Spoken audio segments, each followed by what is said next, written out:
Futurama comic issue 26. At first we see the main characters as talking animals, but then Bender turns them back to normal right away before we could get a plot out of it. And he apologizes for once and says he was cleaning his animal gun and it went off. He's trying to earn a degree in alien firearm repair, so he got the gun from aliens, not Farnsworth. Fry says there's an ad for it that runs all day on a channel, explaining where Bender got the idea. Why is Morbo the one doing the ad? He's a reporter. Every day they send Bender a new alien gun to fix because he can fix guns now. I guess he can know anything because he can download information into him, but we should be told that. Does he only not know as much as Farnsworth because he doesn't want to? He's got a black hole gun, which would only be made by someone who doesn't care if his planet gets destroyed or not. I guess the black hole isn't too powerful. We get to see it used creatively because the black hole is put in the toilets because it was backed up. But once a black hole suck up the air around it, and so it would create this huge wind that would pull everything around it towards it, it turns out that usually working on the ship cheers Leela up. So I finally know something she's passionate about doing. It turns out she's sad because she's got a real biological clock that women in the future use. I already saw this concept in the 90s Sabrina sitcom with Hilda, but it is more logical that it's a scientific invention for the future. As the woman gets older, it ticks more loudly, and when she can't have a family anymore, it'll blow up.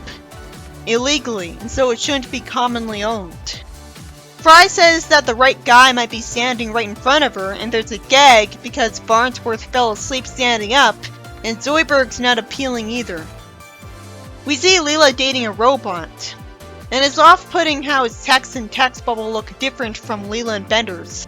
He says a stilted line talking as if he could somehow put a number to the chance of romance with her. So that's annoying. And she probably only continues the date after that because she's desperate. He's an accountant, but he somehow thinks it's okay to admit to her that he's planning on becoming a galactic supervillain. Then he hides under the table from his wife, a hideous robot. Robots or not, how did he find her attractive? Of course he'd want to step up from her. We have to assume the date ended there. Leela's written to insult the fans of some franchise unnecessarily because the writer wanted her to, and she thanks Bender for the alcohol he offered her. And she cares enough about him to wonder what gun he's working on when it has nothing to do with her. He says it's a rifle that plucks objects from the past or future. Fry walks into the room offering to give his friend some hot chocolate later on. And the time rifle creates hot chocolate and then makes it vanish because someone drank it. And he doesn't act confused about this and just says someone already drank it, implying he understands what the rifle is about. I guess it makes sense that Fry's too dim to think of the fact that he could use a rifle like this to bring back his parents. Maybe there's a limit to how far back in the past it can go. Bender recklessly decides to see if the device works on people and replace Farnsworth with a version of them from 50 years ago, when it's obvious that the younger Farnsworth wouldn't recognize the crew and would threaten to kick them out. He thankfully is written to change them back immediately instead of us getting an entire plot resulting from him making a stupid mistake where we feel sorry for the main characters the whole time. Farnsworth says he doesn't pay Fry and Bender to just stand around shooting him and wants them to get back to work. And Fry's confused when he says he pays them. It'd be illegal not to, and he'd know that, and they'd all have to live off welfare otherwise. We were already told that he does pay them. Bender says he squeezed too hard and jammed the trigger. Well, he is established to have super strength, but he would have learned how to control his strength a long time ago. So there is an idiot plot. So it's gonna blow and he throws it to the floor. Fry cares about everyone enough to tell them to take cover and runs away holding Farnsworth. Then Leela sees her new intern Rick playing the harmonica out of nowhere and tries to get him to safety. He uses a very outdated word that hasn't been used for over 1,000 years, and she gets caught in the blast, which, because the rifle was malfunctioning, causes multiple versions of Leela to be created from thin air of varying different ages, as Leela remains the same age somehow. And have to deal with her younger self telling her that she looks old when her face looks basically the same. and Leela's saying she should respect her elders, even though she's not elderly. Leela's unrealistically mean to her older self and somehow doesn't know who the baby her belongs to. It would have been immediately obvious to her that they're all supposed to be her. One of the Leelas is right. This is so boring. Because Farnsworth is just stating the obvious and shouldn't need to. He thinks that as soon as someone in their own eras notices they're missing, reality will be in great danger. But it's a different time period, not a different place. So, as for the Leelas in the past, everyone's already noticed they're missing by now. So Leela's past has already been changed, or, which is what I prefer, separate timelines have been created. Leela sees her teenage self wonder if Fry is a girlfriend, and Leela hits him for finding her attractive. And Farnsworth says he'll reverse the effects, so I'm proud of him, and he predictably tells Leela to look after her other selves. And Zoidberg warns her that her baby self is in danger while somehow smiling. Later that night, she hears crying, and it turns out her older self is the one doing that, to get her to open the beer bottle for her. Because she's entitled after fighting 3 interdimensional wars. Leela won't be dumb enough to think she can ask a baby what she wants. She's annoyed at her teen self for sneaking back into the house late. And when she's mean to her, she says that with an attitude like that, it's no wonder she never got adopted. It's surprising Leela would say this to her younger self, since obviously she's insulting herself. And she'd know that the reason she didn't get adopted was because she only has one eye. And it's good that she was written to regret making her cry, but it was so forced that she said that. And I was so glad that she at least got called out on.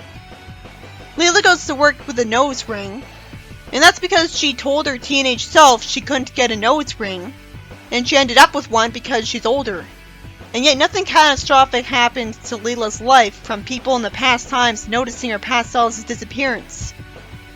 At least teenage Leela cared enough to bring the baby with her when she came to work out of boredom. She says everything in Leela's house is boring and wonders how she could grow up to be so dull. Future Leela mentions that she was married once and she has a hard time remembering Bender, and just talks about an old toaster she had called Bendo. She says Fry died an easily preventable demise, when she would still have Fry with her because Farnsworth can make a Fry clone, and Bender only wants to know stock tips. He wants to know what'll go up in price to make him rich, and she's nice enough to tell him the answer, only to reveal that she only wanted him to get her cocoa, when obviously that's not how he'd interpret it and she'd know that. This would be an interesting story, but it's annoying a lot. Maybe because of the constant jokes. Fry sees Leela wearing a bathing suit without even an explanation, and somehow it took 3 hours for Leela to decide to call an operator to get connected with the sewers, because I guess they don't have cell phone reception there, and tell her parents about the baby, who naturally assumed she had it. Leela's father has some dumb dialogue that Leela is somehow too polite to comment on, and she wonders how to stop her from crying and gets told to sing her to sleep with TV commercial jingles. It makes sense that the baby won't be horrified by the ridiculously dark, somehow legal jingle, because the baby can't understand English. After I have to deal with Bender stealing the sleeping Leela's wallet to invest its money, and Hermes saying he throws all of his dangerous flammable garbage in the mountains, when I'm sure anything could be recycled in the future. Fry finds out Leela's playing the electric guitar because she gave her baby self some toy guitar to play with, and when she woke up, she knew how to play the real thing because she influenced her, even though that girl obviously wouldn't remember what she played with as a baby. This would only work for a kid her that could have easily been used. She also gave her an MP3 on speaking French and says that she now speaks French perfect. She could really get an unfair advantage over other people. It wouldn't be this easy. She wouldn't remember the MP3 and decide to learn French later on. Then Farnsworth shows her the time gun schematics. He asks her if she could use them to fix it. Who's the mad scientist here? She apologizes and says no instead of lampshading this. It's also interesting that she has a craving for paper because her baby self is eating it. Is there even a paragraph without a plot hole? Naturally, Farnsworth says Bender can't repair the ray gun because he's too easily distracted by selfish pursuits, and he complains that he and too many other people lost everything in the stock market. A lot of the times, the so-called dark jokes with him, I don't see how they're funny.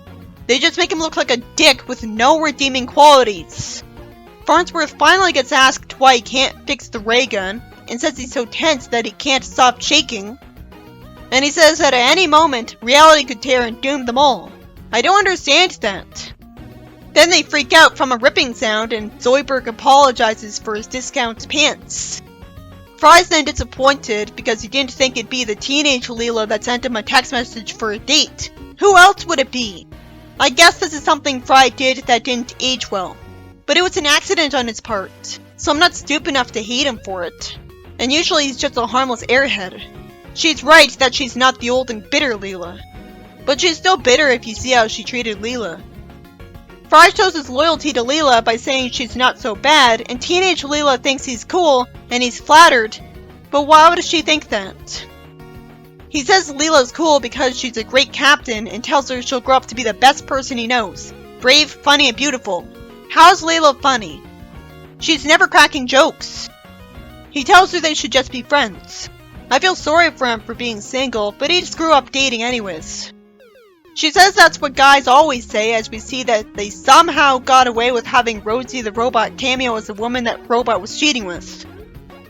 Teenage Leela likes the idea that someone would miss her, and they see a tear in space-time that somehow caused past and future versions of Farnsworth and other people. And this will keep happening somehow. And Farnsworth's smiling for some reason, even though he says he's too stressed out to be scared yet. The younger Fry's mad that he grew up to be someone who thinks he should get to boss the other selves around. What did he expect? You'd think the younger Fry's would be more freaked out that they'll end up in the future. Also, it'd be a shame if I had to just assume that the younger selves will all end up naturally losing their memories of being in the future. Leela says she was scared that teenage Leela fell into a tear, and she says she thought she didn't like her. And Leela finally explains that it's herself she doesn't like, and says she always felt like a big dork at her age. She's offended instead of knowing she's right somehow. And Leela says that it made her hate the world, but she does like her. She reassures her younger self with a waste of time speech that she doesn't have to be scared because she's got a great life ahead of her, when the world could be about to end before she'd become her. Future Leela says she was elected intergalactic president 3 times. Somehow, only the professor from Fry's time period has the working hands and experience to save the universe. And none of the future selves can do it. He won't put up with being a brain in a jar. He's a mad scientist who can clone people. So he'd have his mind in a robot. I don't know why any heads in a jar don't choose that. They need to relax him, and suddenly future Leela's brave enough to kiss him. Just because she's old. And she's fortunately smiling afterwards when he's covered in lipstick.